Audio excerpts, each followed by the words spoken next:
Hoy es 12 de febrero y es un día especial para el mundo en general, pero para los biólogos en particular y los que estudiamos evolución humana. Estamos en el Día Darwin y estamos en el Centro Nacional de Investigación sobre la Evolución Humana, en Burgos. Y lógicamente Darwin ha sido uno de las personas que más han influenciado en la biología y en la evolución y son uno de los responsables de que estemos hoy aquí en este centro y en Burgos. Atapuerca también le debe lógicamente mucho a Darwin por todo lo que propuso él a nivel de evolución. En este caso vamos a inaugurar una exposición que se va a poder ver durante un par de semanas aquí en el CENIE, que se han expuesto dos libros que son ediciones originales de Darwin. Ya hablaré de ellos, ¿de acuerdo? Pero vamos a hacer primero una pequeña introducción, antes de hablar de Darwin, de cómo se entendió la evolución a lo largo de la historia, porque ha habido visiones científicas, visiones que han sido más sobrenaturales, y vamos a hacer una pequeña descripción. Vamos a comenzar, por ejemplo, viendo una parte que es acientífica, una parte sobrenatural, porque, por ejemplo, los fósiles no siempre se han interpretado como que son restos del pasado. Por ejemplo, se han encontrado, en su momento, hace unos cuantos siglos, se encontraron unos esqueletos, unos cráneos de unos elefantes enanos. Como todos sabéis, tienen la trompa y en el centro del cráneo, entre los ojos, tienen un gran agujero, que es donde se inserta la nariz, que es su trompa. Estos esqueletos, estos cráneos, se interpretaron en algún momento como que pertenecían a los cíclopes, y de ahí viene un poquito el origen del mito de los cíclopes. Otro ejemplo, los árboles del Carbonífero, que son Lepidodendron, sus raíces y sus ramas tienen una textura tipo escamas, y esas escamas y esos fósiles se interpretaron como que eran los restos de una serpiente. Por lo tanto, estamos viendo que estos fósiles se han interpretado como cosas que no fueron realmente, igual que unos braquiópodos, que son unos animales marinos, que también se interpretaron que eran mariposas, golondrinas, es decir, cosas relativamente que ahora mismo nos hace un poquito sonrojar, pero realmente es como se interpretaron en el pasado. Pero es cierto que no siempre se han visto los fósiles como esos elementos que eran sobrenaturales o diferentes o que no se interpretaron como elementos del pasado.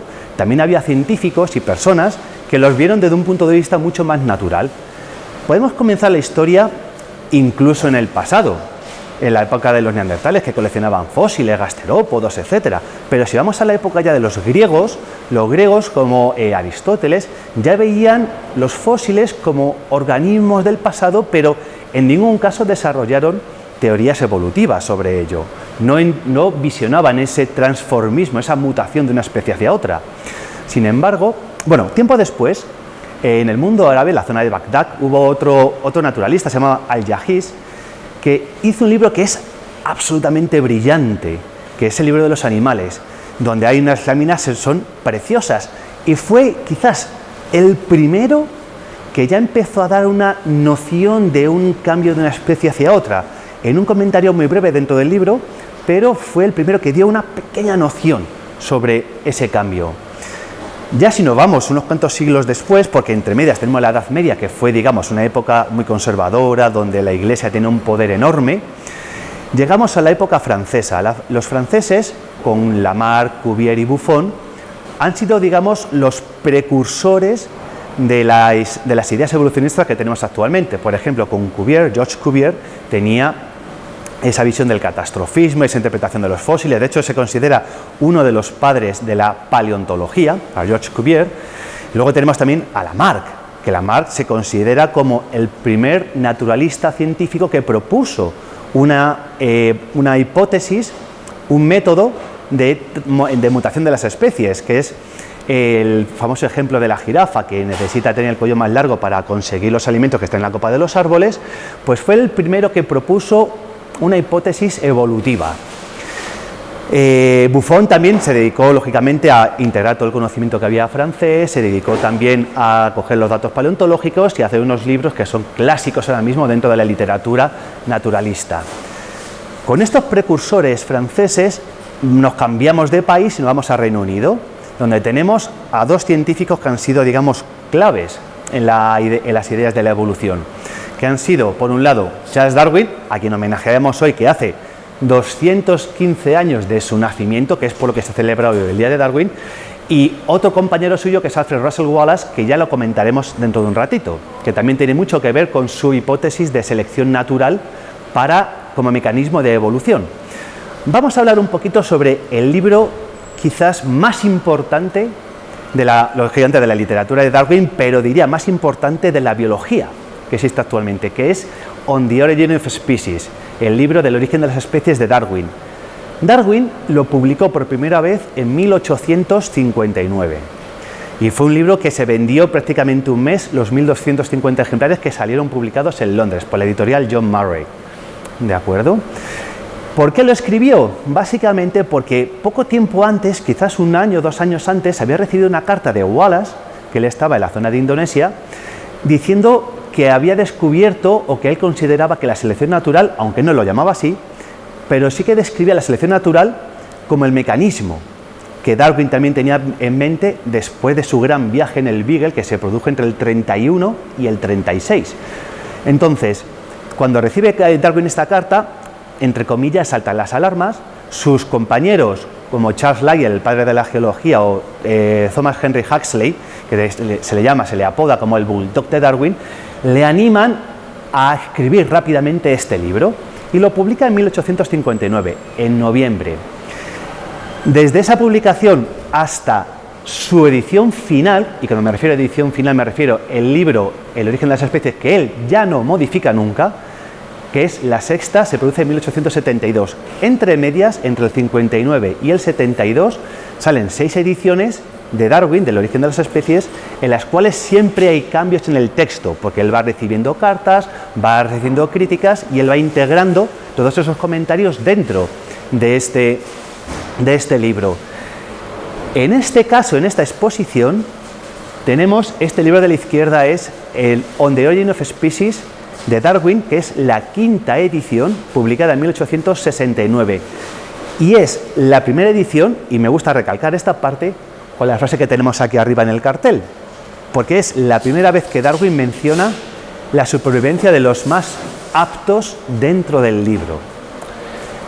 Dicho eso, vamos a este libro de la derecha, porque claro, esto pasa en Reino Unido. ¿Qué pasa en España? Pues fijaos, desde el 59 hasta 72 hemos dicho, hay 6 ediciones, pero ya desde el año 60, 1860, existen traducciones a varios idiomas. Entre 60 y 65 se producen al francés, al suizo, al alemán, al ruso, se lleva la edición a Estados Unidos, pero España ni se la ve ni se la espera.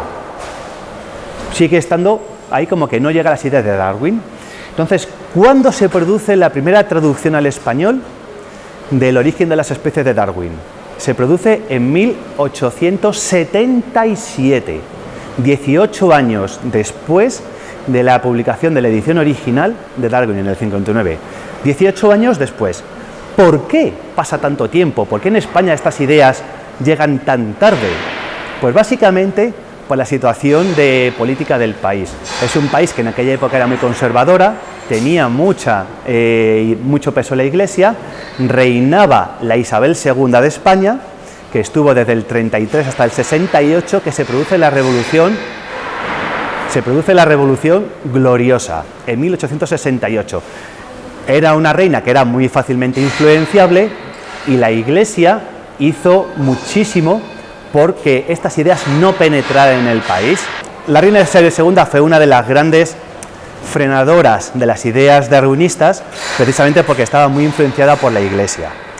Ahora bien, he dicho que en el 77 apareció la primera edición del origen de las especies en español, pero esto no es del todo cierto, y lo explico por qué.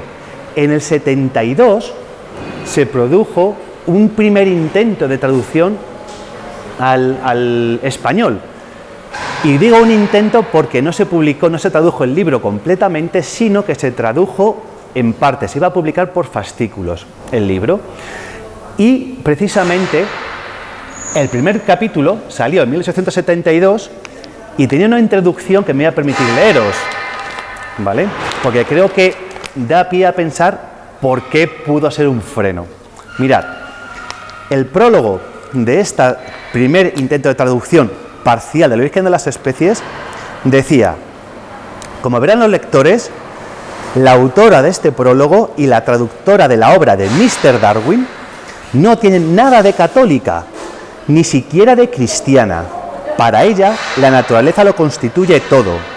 Conviene que esto se tenga en presente para poder sacar doble fruto de la enseñanza de este libro y leer, atención, con prevención, sus temerosas afirmaciones. Por tanto, podemos comprender que esta primera época, con esta introducción, solo se publicó un capítulo y nunca se tradujo la obra completa de Darwin en el 72. La primera que se hizo fue, en este caso, la del 77, publicada por la Biblioteca Perojo y con traducción hecha de la sexta edición inglesa por Enrique Godínez, que fue un militar, periodista, que se dedicó a traducir, entre otras cosas, obras de Darwin. También es cierto que hubo una institución que facilitó la llegada de ideas nuevas científicas que habían viajado por toda Europa ya en aquel momento, que es la fundación en 1876 de la Institución Libre de Enseñanza, entre otros por Francisco Giner de los Ríos, que es una institución donde sí que postulaban libertad de cátedra, donde sí que decían, cogían las ideas krausistas de libre pensamiento y bajo este, digamos, paraguas de libre pensamiento, las ideas de Darwin fueron bien recibidas. También es cierto que la Iglesia, aun con menos influencia, siguió impidiendo su llegada masiva, pero ya la llegada de esta primera traducción fue imparable y llegó a las universidades, la gente lo empezó a integrar dentro de sus discursos, pero el recibimiento que tuvo la obra de Darwin fue, digamos, a nivel científico, porque la parte eclesiástica, lógicamente, siempre luchó en contra de su difusión, fue, digamos, tuvo doble visión. Hubo, digamos, dos vertientes, los pro-darwinistas y también estuvieron los antidarwinistas dentro del mundo de la universidad y del mundo científico. Entre los pro-darwinistas, el primero que defiende en un escrito las ideas de Darwin fue Antonio Machado Núñez, el abuelo del poeta Antonio Machado. Y entre los oponentes se encuentran Juan Vilanova y Piera, que era un paleontólogo muy reputado, muy conocido, pero él fue un opositor a las ideas de Darwin. Él seguía muchísimo las ideas, sobre todo de George Cuvier, del catastrofismo como el motor de la evolución, más que la idea de selección natural. Pero bueno, digamos que la llegada del libro facilitó discusiones científicas a nivel de pros y cons en el caso de las ideas de selección natural en el mundo de Darwin. Y digamos que esto es una pequeña muestra de lo que vais a poder ver aquí. Repetimos, una primera quinta edición de El origen de las especies en inglés, publicada por John Murray en 1869, y la primera versión, la primera traducción completa a nuestro idioma, al castellano, en español, de 1877.